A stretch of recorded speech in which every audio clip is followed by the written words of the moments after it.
बोलिए बाबा भोलेनाथ की ओ बाबा करियो बेड़ा पार मेरे शिव भोले भंडारी। बाबा करियो बेड़ा पार मेरे शिव भोले भंडारी।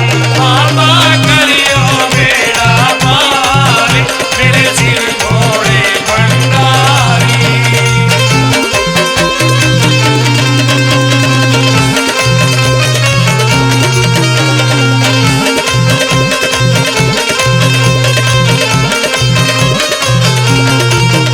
मस्तक पर चंदा साजे थारे गढ़ में सर्प विराजे।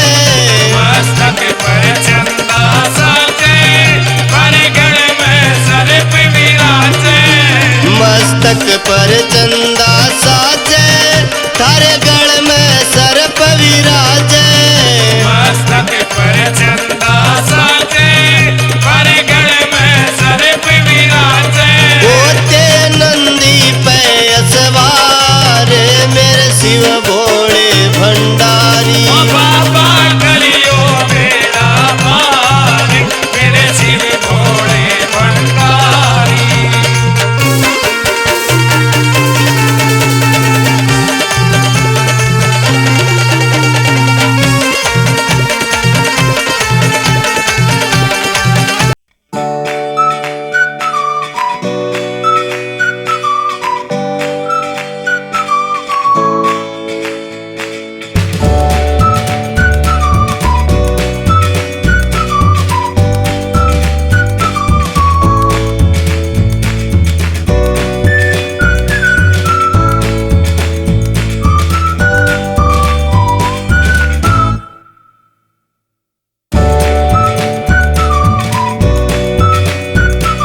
रया संसार मेरे शिव भोले भंडारी।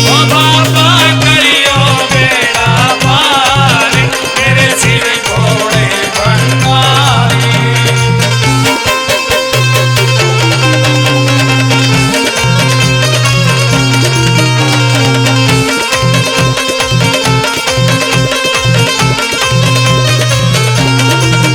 कोई फल और फूल चढ़ाए कोई मेवा तुम्हें खिलाए। कोई फल और फूल चढ़ाए कोई मेवा तुम्हें खिलाए।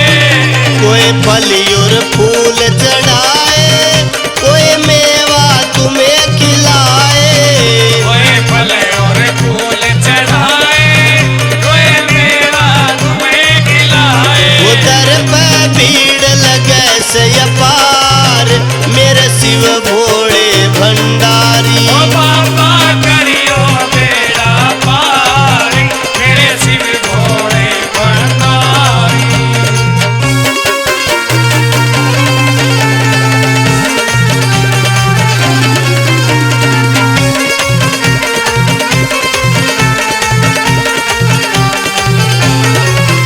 तेरा कृष्ण खास पुजारी बड़ा मोनू शरण तुम्हारी।